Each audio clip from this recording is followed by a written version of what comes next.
Começa agora o Diário de Notícias. Hoje é sexta-feira, dia 28 de março de 2025. E eu sou Karen Crisóstomo. Nós vamos juntos aqui pela Rede Gospel de televisão e também pelo YouTube Rede Gospel TV Oficial com as principais notícias do Brasil e do mundo. Vamos aos destaques de hoje. PGR pede arquivamento da investigação sobre fraude em cartão de vacina de Bolsonaro. Inflação acelera em março e preço dos alimentos vira vilão na economia. Ministério da Fazenda anuncia fim do programa de incentivo à cultura. Cidade de São Paulo começa a vacinação contra a gripe. E o título do Corinthians no Campeonato Paulista. Essas e outras notícias do Brasil e do mundo você vê agora no Diário de Notícias. Boa noite. O Procurador-Geral da República, Paulo Gonet, pediu o arquivamento da investigação contra o ex-presidente Jair Bolsonaro no caso do cartão de vacinas. Segundo ele, não há provas suficientes de que Bolsonaro ordenou a falsificação dos dados. A decisão final cabe ao Supremo Tribunal Federal. De acordo com a PGR, mesmo que o ex-ajudante de ordens Mauro Cid tenha afirmado em delação premiada que agiu a mando de Bolsonaro para falsificar o cartão, a versão não foi confirmada por outras provas. De acordo com Gonet, não há provas suficientes de que Bolsonaro tenha efetivamente pedido a Cid que incluísse os dados falsos de vacinação no sistema do Ministério da Saúde. O ex-presidente Jair Bolsonaro comentou no X sobre a decisão. Segundo ele, o inquérito era frágil desde o início, mas serviu ao seu verdadeiro propósito. O Procurador-Geral da República destacou que outros investigados no caso que não tenham foro privilegiado ainda podem ter a situação analisada por instâncias inferiores. O governador de Goiás, Ronaldo Caiado, definiu com assessores o slogan da pré-campanha à presidência da República. A frase será "Coragem para endireitar o Brasil". Segundo interlocutores do governador, a escolha do slogan busca acentuar duas características: coragem para enfrentar os problemas e a disposição para endireitar o país. Caiado pretende lançar a pré-campanha no dia 4 de abril em Salvador, em uma cerimônia na Assembleia Legislativa do Estado. O Índice Nacional de Preços ao Consumidor Amplo avançou 0,64% em março. Mais uma vez, o índice foi puxado pelo preço dos alimentos. De acordo com o Instituto Brasileiro de Geografia e Estatística, o avanço foi puxado pela continuidade do aumento nos preços dos alimentos, além dos combustíveis, que também ficaram mais caros. Apesar do avanço, o resultado representa uma desaceleração em comparação com fevereiro, que havia avançado 1,25%. No primeiro trimestre do ano, o IPCA 15 acumula uma alta de 1,99%. Em 12 meses, o índice avançou 5,26%. Os grupos de alimentação e bebidas e transportes, que correspondem por 2/3 da composição do IPCA 15, foram os principais vilões na prévia da inflação de março. A alimentação no domicílio foi a que teve a maior alta, de 1,25%. O ovo de galinha puxou essa alta, com um avanço de 19,44%. O tomate com mais de 12% e o café moído com mais de 8,5%.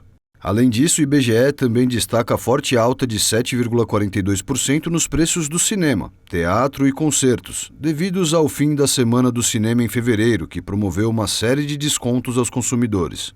Esse avanço influenciou a alta de 0,81% do grupo de despesas pessoais. O programa Crédito do Trabalhador, que permite empréstimos consignados para trabalhadores com carteira assinada, registrou mais de 1 bilhão e 200 milhões de empréstimos concedidos nos 7 primeiros dias de funcionamento. Segundo dados da Dataprev, foram firmados mais de 193 mil contratos e o valor médio contratado foi de R$ 6.600. O ministro da Fazenda, Fernando Haddad, anunciou que o programa emergencial de retomada do setor de eventos não será prorrogado. O programa foi instituído durante a pandemia da Covid-19 para apoiar o setor de eventos e o governo disponibilizou 15 bilhões de reais. Segundo Haddad, a situação econômica já se normalizou, o que elimina a necessidade de continuar com o programa. O presidente Lula anunciou na manhã de hoje um plano de ação para a implementação da parceria estratégica com o Vietnã. O acordo entre os dois países pode chegar a 8 bilhões de dólares. O presidente Lula esteve hoje no Vietnã e se encontrou com o presidente do país, Long Quong. Dentre as principais ações destacadas estão a abertura do mercado vietnamita para a carne bovina brasileira e a negociação para a venda de jatos da Embraer. O presidente Lula citou também um acordo de cooperação em educação, ciência e tecnologia, afirmando que em breve as universidades brasileiras e vietnamitas poderão promover o intercâmbio entre professores e estudantes. A viagem ao país asiático pode render parcerias em outras áreas. De acordo com Lula, os dois países estudam parceria em áreas como as de semicondutores, tecnologias digitais, inteligência artificial, biotecnologia e energias renováveis. Luan Cong deve participar da cúpula do BRICS e da COP30, eventos que serão sediados no Rio de Janeiro e em Belém do Pará. O líder asiático disse que os países concordaram em expandir ou implementar a cooperação na defesa, na segurança, no investimento comercial e econômico, nas mudanças do clima e na proteção ambiental.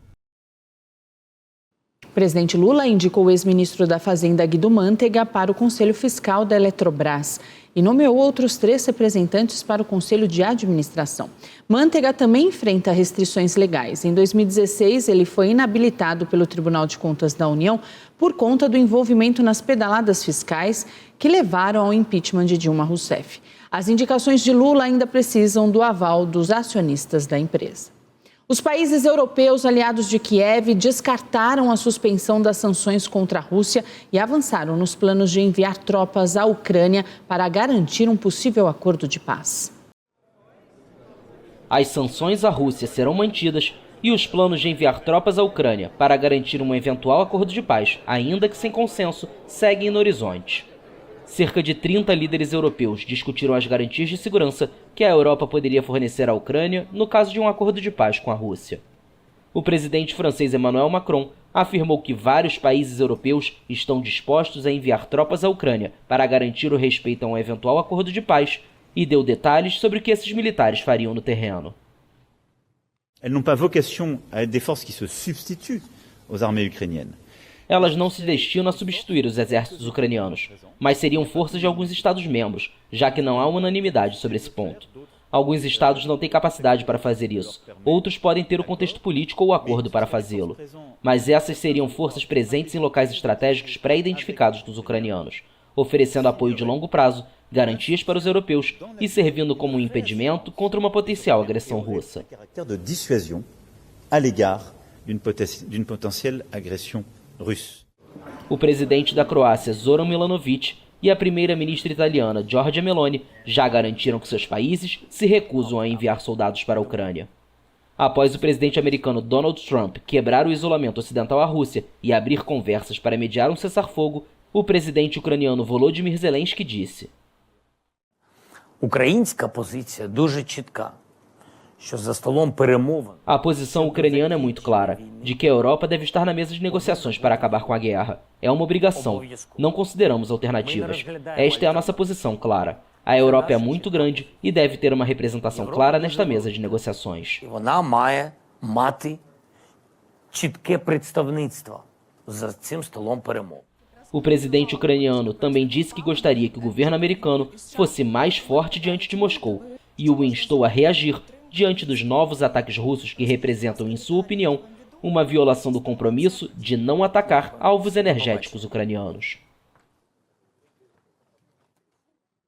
O presidente da Rússia, Vladimir Putin, comentou sobre o interesse norte-americano de assumir o controle da Groenlândia.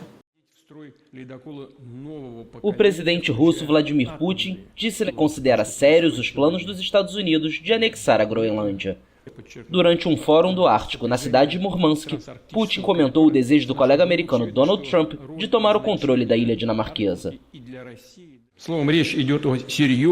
Estamos falando de planos sérios do lado americano em relação à Groenlândia. Esses planos têm raízes históricas de longa data, como acabei de descrever. E é óbvio que os Estados Unidos continuarão a promover sistematicamente seus interesses geoestratégicos, político-militares e econômicos no Ártico. Putin afirmou que, embora a Rússia não esteja diretamente envolvida na questão de propriedade da Groenlândia, Moscou está preocupada com o fato de que os países da OTAN em geral estão cada vez mais designando o extremo norte como um trampolim para possíveis conflitos. A Groenlândia, que busca a independência da Dinamarca, já abriga uma base militar dos Estados Unidos, que o vice-presidente americano J.D. Vance deve visitar na sexta-feira. A ilha está estrategicamente localizada entre a América do Norte e a Europa, em um momento de crescente interesse de americanos, chineses e russos no Ártico, onde as rotas marítimas foram abertas por causa das mudanças climáticas. Trump faz pressão para assumir o controle da ilha autônoma dinamarquesa desde que assumiu o cargo em janeiro, dizendo que Washington precisa tê-lo para a segurança internacional. A Dinamarca rejeitou os apelos do republicano para assumir o controle do território e diz que o povo da Groenlândia mostrou que não quer fazer parte dos Estados Unidos.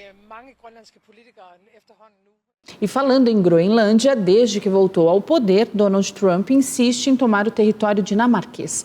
Vamos entender agora os motivos desse interesse republicano. A Groenlândia é a maior ilha do mundo e um território dinamarquês autônomo entre o Atlântico Norte e o Oceano Ártico. Grande parte de sua superfície terrestre é coberta de gelo e a maioria da população é composta por inuites. A Groenlândia é um lugar maravilhoso, precisamos dela para a segurança internacional.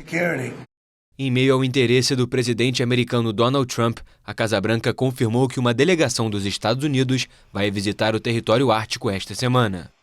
Primeiro, foi anunciado que Usha Vance, a esposa do vice-presidente J.D. Vance, visitaria a ilha. Mais tarde, J.D. Vance disse que também participaria da visita. Sabemos que houve tanta excitação em torno da visita de Usha à Groenlândia nesta sexta-feira que decidi que não queria que ela se divertisse sozinha. Por isso, vou me juntar à minha esposa. Muitos outros países ameaçaram a Groenlândia, ameaçaram usar seus territórios e suas hidrovias para ameaçar os Estados Unidos, ameaçar o Canadá e, claro, ameaçar o povo da Groenlândia. Então vamos verificar como as coisas estão indo por lá. A visita, classificada como privada, irritou políticos groenlandeses e dinamarqueses. Sim, não é provocação, isso é simpatia, não provocação. A viagem da delegação ocorre em um momento de fluxo político na Groenlândia, onde os partidos políticos ainda estão negociando para formar um novo governo de coalizão após uma eleição geral em meados de março. Mas esta não é a primeira vez que Trump mira a ilha gelada.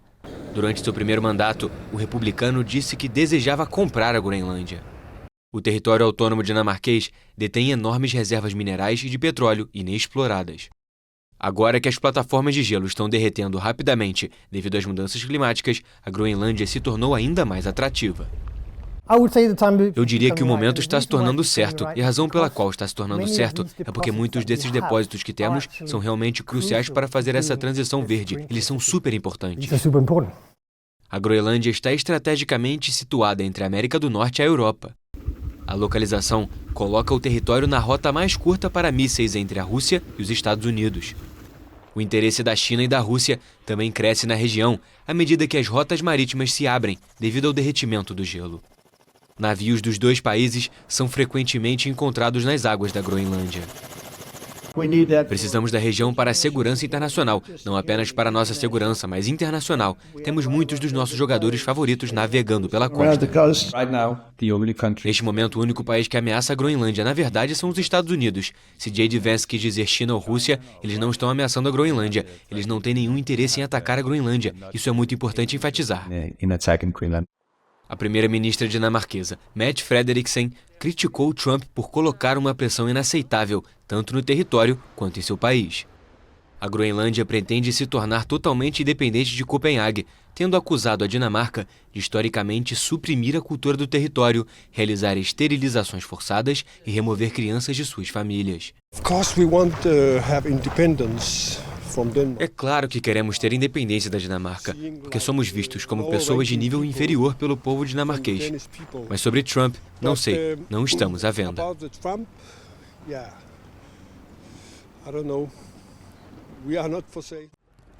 Embora a maioria dos groenlandeses apoie a independência, a maioria também se opõe aos planos do presidente americano. Alguns expressaram preocupação de que uma ruptura precipitada com a Dinamarca poderia alimentar as ambições do polêmico bilionário. A independência é importante, mas não acho que vai acontecer agora, especialmente com a forma que o mundo está. Acho que se nos tornarmos independentes, a América vai assumir o controle. O provável novo primeiro-ministro da Groenlândia, Jens Frederik Nielsen, insistiu que a delegação dos Estados Unidos não foi convidada para ir à ilha. O que Trump nega. Muitas pessoas da Groenlândia estão nos pedindo para ir. Temos muitos pedidos de muitas pessoas, algumas autoridades também. Embora Usha Vance inicialmente tivesse planos de visitar uma corrida de trenós puxados por cães, Washington decidiu limitar a visita da delegação dos Estados Unidos à base espacial americana de Pitufik, uma iniciativa bem recebida pela Dinamarca. Os rebeldes Houthis assumiram um ataque contra Israel em um navio de guerra dos Estados Unidos. Os rebeldes Houthis do Iêmen afirmaram que dispararam mísseis contra um navio de guerra dos Estados Unidos no Mar Vermelho e em direção a um aeroporto de Israel. Em retaliação à agressão em andamento dos Estados Unidos contra nosso país, o míssil UAV e as forças navais realizaram uma operação militar conjunta visando navios de guerra inimigos no Mar Vermelho, liderada pelo porta-aviões Truman dos Estados Unidos, com vários mísseis balísticos e de cruzeiro e drones.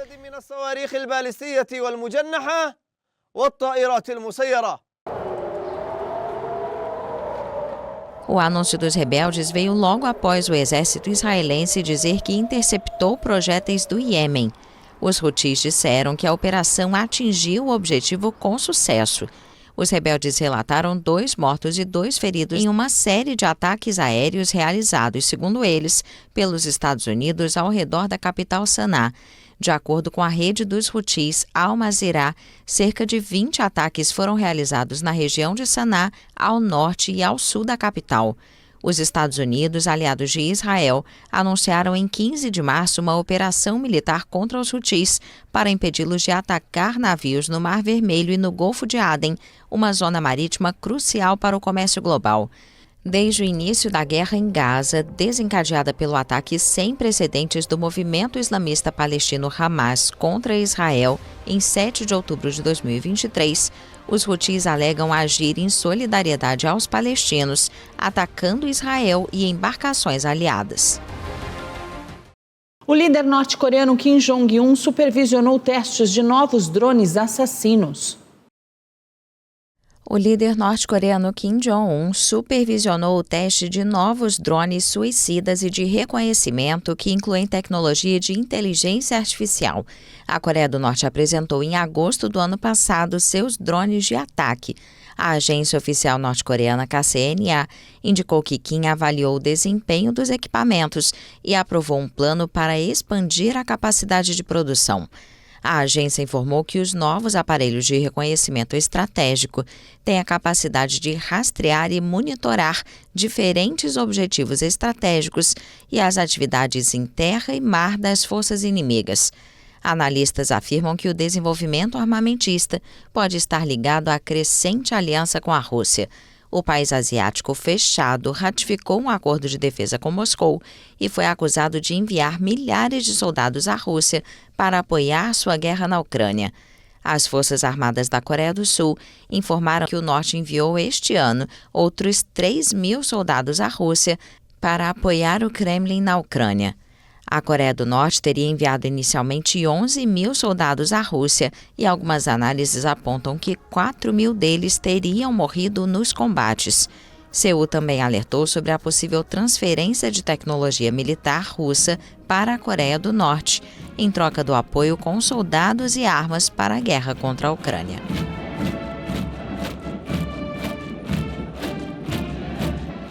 O presidente da Guiana afirmou que o secretário de Estado dos Estados Unidos prometeu apoio ao país na disputa territorial com a Venezuela. O chefe da diplomacia dos Estados Unidos, Marco Rubio, chegou a Georgetown para oferecer garantias de segurança à Guiana diante das reivindicações de sua vizinha Venezuela sobre o Essequibo, um extenso território rico em petróleo e recursos minerais. Uma década depois de que a gigante petrolífera americana ExxonMobil descobriu vastos depósitos de petróleo na área, o pequeno país sul-americano de 800 mil habitantes e de língua inglesa está prestes a se tornar o maior produtor de petróleo per capita, superando Catar e Kuwait. As ameaças regionais baseadas em reivindicações territoriais ilegítimas por um regime de narcotráfico.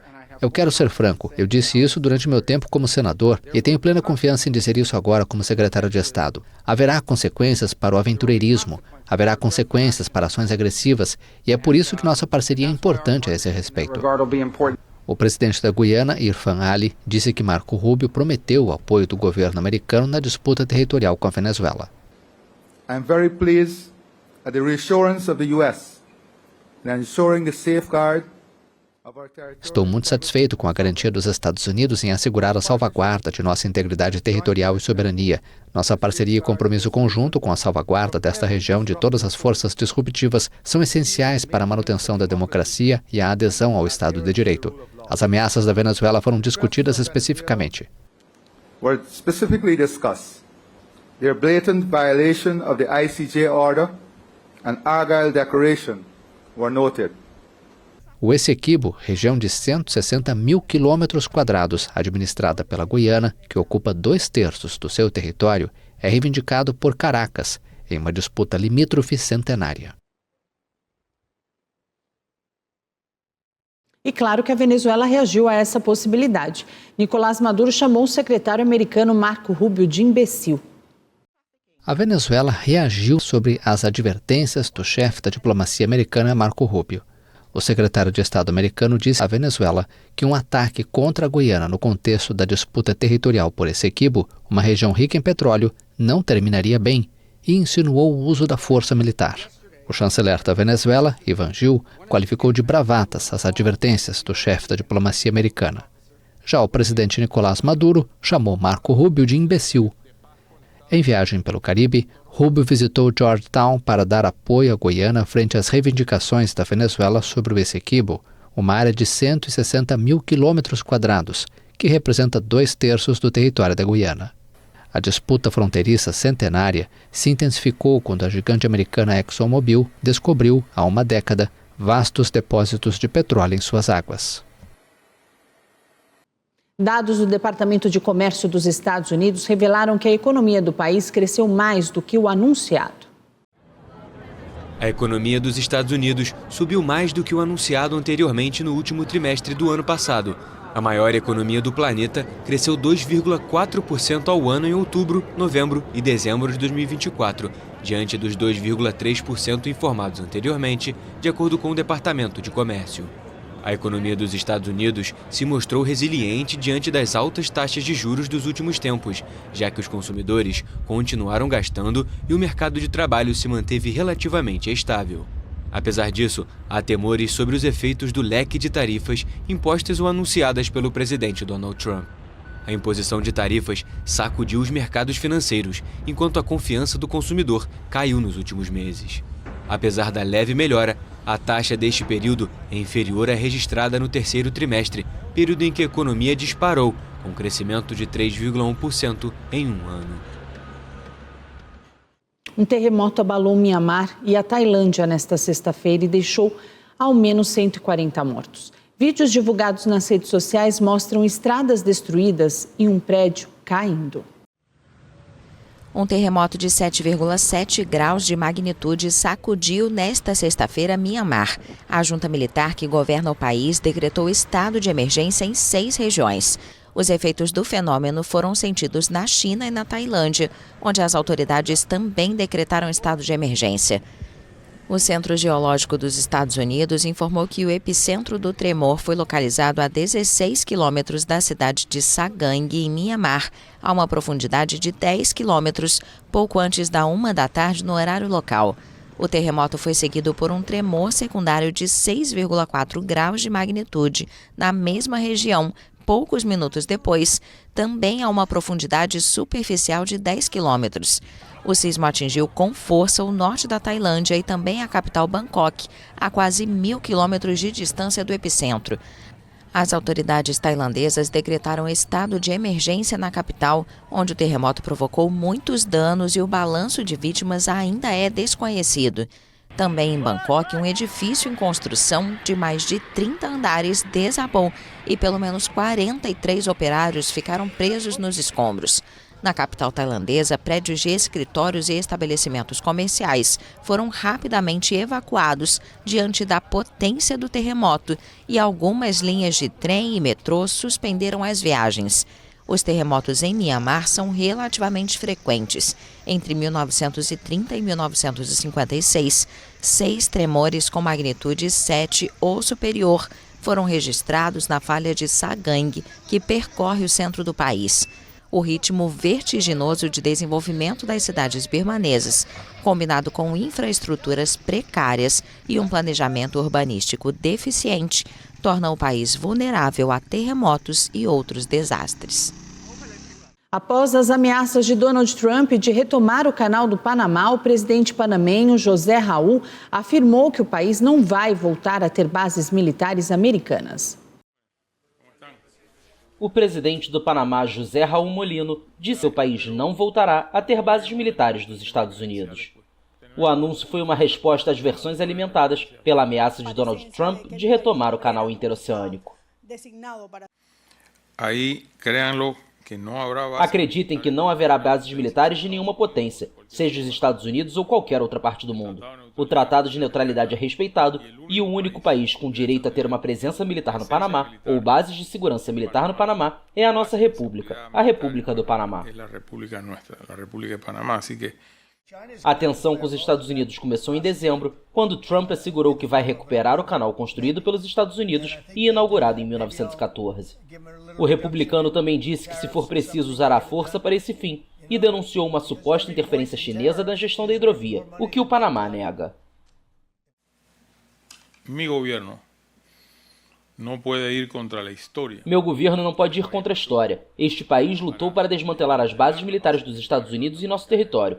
Portanto, há cooperação em diferentes áreas. Temos feito isso desde os anos 90, e especialmente hoje, em questões como tráfico de drogas, migração e etc. E sobretudo hoje em dia em temas como narcotráfico, migração, etc. Há 2 semanas houve rumores de que a Casa Branca havia ordenado que as Forças Armadas americanas elaborassem opções para tomar o canal. Trump afirma que a China controla a passagem entre os oceanos Atlântico e Pacífico, pois uma empresa de Hong Kong opera 2 portos nos acessos à via. Mas a companhia anunciou no início de março que vai vender sua participação nestes portos a um fundo de investimentos americano. A Argentina solicitou um empréstimo de bilhões de dólares ao Fundo Monetário Internacional. A verba ainda precisa ser aprovada pelo Conselho de Administração da instituição financeira. O ministro da Economia argentino, Luiz Caputo, anunciou que a Argentina solicitou um empréstimo de 20 bilhões de dólares, 114 bilhões e meio de reais, pela cotação atual, ao Fundo Monetário Internacional. Um pedido que ainda precisa ser aprovado pelo Conselho de Administração da instituição financeira. A divulgação do valor de um acordo antes que ele seja submetido ao Conselho do FMI para aprovação é incomum. Caputo também revelou que Buenos Aires negocia um pacote adicional com outras organizações, como o Banco Mundial e o Banco Interamericano de Desenvolvimento. O objetivo da ajuda financeira é fortalecer as reservas do país em meio à forte pressão cambial sobre o peso. Apesar do compromisso do governo de suspender os controles cambiais em vigor na Argentina desde 2018, a escassez de moedas impediu que avançasse nesse sentido. A pressão sobre o peso e seu eventual impacto nos preços representam um risco para o governo do ultraliberal Javier Milei, que fez do controle da inflação sua principal conquista. Ao custo de uma severa política de austeridade fiscal, Milei reduziu a inflação de 211% em 2023 para 118% no ano passado. E no próximo bloco, cidade de São Paulo antecipa a vacinação contra a gripe. E ainda, falsa biomédica é presa em flagrante em Nova Iguaçu.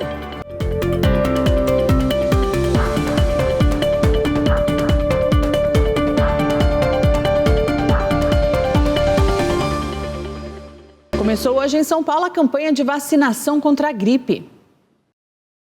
A Prefeitura de São Paulo iniciou hoje a campanha de vacinação contra a influenza 2025. O prefeito Ricardo Nunes optou por adiantar o calendário, já que o Ministério da Saúde previa o início apenas para o dia 7 de abril. As doses da vacina contra o vírus da gripe estarão disponíveis nas unidades básicas de saúde, assistências médicas, ambulatoriais e outros espaços integrados à rede de saúde. Segundo a Secretaria Municipal da Saúde, as doses serão aplicadas nos grupos prioritários, como idosos com mais de 60 anos, crianças de 6 meses até 6 anos, gestantes e pessoas com doenças crônicas. A gestão paulistana disse que recebeu mais de 265 mil vacinas do imunizante nesse primeiro lote. O atendimento nas unidades de saúde acontece a partir das 7 da manhã e vai até às 7 horas da noite. A vacina contra a gripe é produzida pelo Instituto Butantan, que irá enviar até o final de abril 67 milhões de doses ao Ministério da Saúde. Entre agosto e setembro, o Instituto enviará uma nova remessa com quase 6 milhões de doses ao Ministério, que serão encaminhadas aos estados do Norte. A Polícia Civil do Rio de Janeiro interditou uma clínica de estética clandestina e prendeu a dona do local, que se apresentava como biomédica. Jéssica Barbosa não tem qualquer formação para realizar procedimentos estéticos e prescrever medicações para os clientes. De acordo com a Polícia Civil, Jéssica Barbosa da Silva fazia procedimentos e até prescrevia receitas médicas para os clientes, sem autorização. Segundo os investigadores, ela não tinha qualquer formação para realizar os procedimentos estéticos invasivos e, mesmo assim, seguia com os atendimentos. A clínica de estética clandestina ficava em Nova Iguaçu, na Baixada Fluminense, e a polícia afirma ainda que o espaço estava em condições insalubres e não tinha alvará nem licenciamento para funcionar. Jéssica vai responder por exercício ilegal da medicina e por crime contra as relações de consumo. Um taxista foi preso em flagrante após tentar aplicar o golpe da maquininha em uma passageira. O motorista foi identificado como Ricardo Sérgio. Ele usava um dispositivo com um visor adulterado e portava uma arma de fogo para ameaçar passageiros. As investigações apontam que ele faturava cerca de R$10 mil por semana com o esquema. E a seguir, chega ao fim a missão que mapeou a Via Láctea e o título do Corinthians no Paulistão.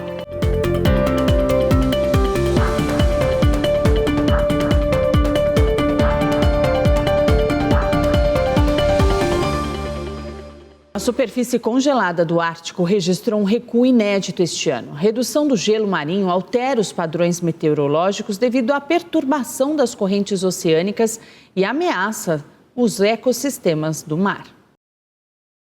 O pico da superfície congelada no Ártico foi este ano o menor registrado nos 47 anos em que esta região é supervisionada por satélites, um dos muitos efeitos das mudanças climáticas provocadas pela ação humana. No começo do ano, foi registrado o janeiro mais quente da história, seguido do terceiro fevereiro mais quente, com aumentos das temperaturas nas regiões polares várias vezes superiores aos da média do planeta. A extensão máxima de gelo marinho em 2025 provavelmente foi alcançado em 22 de março, com 14,33 milhões de quilômetros quadrados abaixo do mínimo anterior, de 14,41 milhões de quilômetros quadrados, estabelecido em 2017. Este novo recorde de mínimos é mais um indicador de como o gelo marinho do Ártico mudou fundamentalmente em relação às décadas anteriores, disse o principal pesquisador do NSIDC, Walter Meyer. Porém, ainda mais importante que este recorde de mínimos históricos é que este ano adiciona mais um dado à perda contínua de longo prazo do gelo marinho do Ártico em todas as estações, acrescentou o pesquisador. Além disso, no polo oposto, na Antártica, este verão austral também foi especialmente crítico. Em 1º de março, a cobertura de gelo teve uma extensão de 1,98 milhão de quilômetros quadrados, a segunda menor superfície, juntamente com as registradas em 2022 e 2024. Segundo a Administração Nacional Oceânica e Atmosférica dos Estados Unidos e o Serviço Europeu de Mudanças Climáticas Copérnicos, a soma das superfícies congeladas nos dois polos em fevereiro foi a menor já registrada. A redução do gelo marinho altera os padrões meteorológicos devido à perturbação das correntes oceânicas, o que ameaça os ecossistemas e, consequentemente, as condições de vida dos seres humanos. Representantes das agências do clima estão reunidos na Colômbia para discutir soluções para prevenir doenças relacionadas à poluição do ar. Estudos recentes mostram que a poluição causa 7 milhões de mortes por ano. A poluição do ar, uma das principais ameaças ambientais à saúde, é responsável por 7 milhões de mortes por ano no mundo, sendo os grupos mais afetados as populações pobres e as comunidades indígenas. O número foi apresentado pela Organização Mundial da Saúde durante a 2ª Conferência Mundial sobre Poluição do Ar e Saúde, realizada na Colômbia.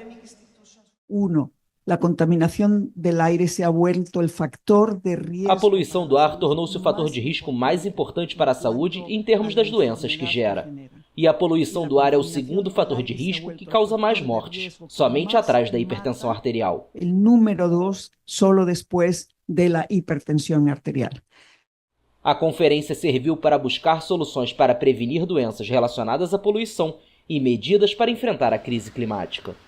Segundo a OMS, somente na América Latina morrem 367 mil pessoas por ano de doenças relacionadas com a poluição do ar. Apesar do cenário, os delegados ressaltaram que os níveis de poluição melhoraram no mundo, mas ainda há grandes desafios, como deter a urbanização crescente e reduzir o uso de combustíveis poluentes para cozinhar. O telescópio espacial europeu Gaia, que revolucionou o conhecimento sobre a Via Láctea, foi desligado após 11 anos. O equipamento ajudou a construir um mapa da galáxia e compreender onde estamos nesse universo. Os cientistas enviaram um comando para que o telescópio vá para uma órbita de aposentadoria e se afaste aos poucos da Terra. O Tribunal Superior de Justiça da Catalunha anulou a condenação por estupro do ex-jogador Daniel Alves. A Justiça afirmou que houve imprecisões na decisão anterior e falta de confiabilidade no depoimento da vítima. Com a decisão, o brasileiro fica automaticamente absolvido. Um tribunal de apelações da Espanha anulou a condenação de 4 anos e 6 meses de prisão do ex-jogador brasileiro Daniel Alves por agressão sexual. Em um comunicado, o Tribunal Superior de Justiça da Catalunha informou que os 4 juízes do Tribunal de Apelações decidiram dar razão ao ex-jogador e anular a sentença condenatória. O texto explica que os magistrados encontraram lacunas, imprecisões, inconsistências e contradições sobre os fatos, a avaliação jurídica e as consequências. O Tribunal de Apelações também menciona na decisão insuficiências probatórias. Por estes motivos, os juízes absolveram o ex-jogador do Barcelona, que já estava em liberdade condicional, para aguardar a resolução do recurso. As medidas cautelares foram anuladas. Os fatos ocorreram no banheiro de uma casa noturna em Barcelona em 31 de dezembro de 2022, quando Alves passava alguns dias na cidade depois de retornar da Copa do Mundo do Catar. O ex-lateral entrou em prisão preventiva em janeiro de 2023 e foi condenado em fevereiro de 2024. Um mês depois, recebeu o direito da liberdade condicional, depois de passar 14 meses detido. O Ministério Público pediu o aumento da pena para 9 anos e a acusação particular solicitava uma sentença de 12 anos de prisão. Corinthians levantou a taça de campeão paulista de 2025 e a partida contra o Palmeiras teve de tudo. Muitas faltas, empurrões, brigas e, claro, muita festa. Vamos ver. Toca o hino do Corinthians aí, Edu! Salve o Corinthians, o campeão dos campeões. O derby brasileiro foi brigado e muito faltoso. Ao todo, foram 31 faltas na partida, mas a impressão é de que tiveram muitas outras. Isso porque a bola rolou pouco, mas é verdade também que o jogo não foi só isso. A festa na arquibancada empurrou o timão e também serviu como alerta. Corinthians fez um jogo maduro na parte defensiva, tão criticada pela fragilidade. No outro lado do time, a parte ofensiva deixou um pouco a desejar. O time de Ramon Dias não criou muita coisa no primeiro tempo, mesmo porque quem precisava do resultado era o Palmeiras.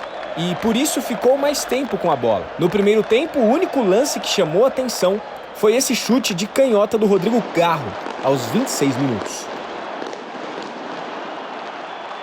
Editor, vamos pular para o segundo tempo agora. O Palmeiras voltou mais ativo, mas pouco eficiente. E com o andar do jogo, uma esperança. Félix Torres chegou atrasado em uma disputa de bola e deu um carrinho por trás de Vitor Roque, dentro da área. Pênalti marcado. A tensão subiu dentro da Neoquímica Arena, mas no gol estava o goleiro Hugo. Rafael Veiga assumiu a responsabilidade e bateu no canto direito de Hugo. E ele pegou. Após isso, o que aconteceu na Neoquímica Arena ficará nos autos.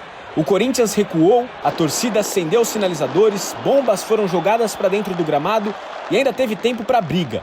Mostra a bagunça aí, Edu.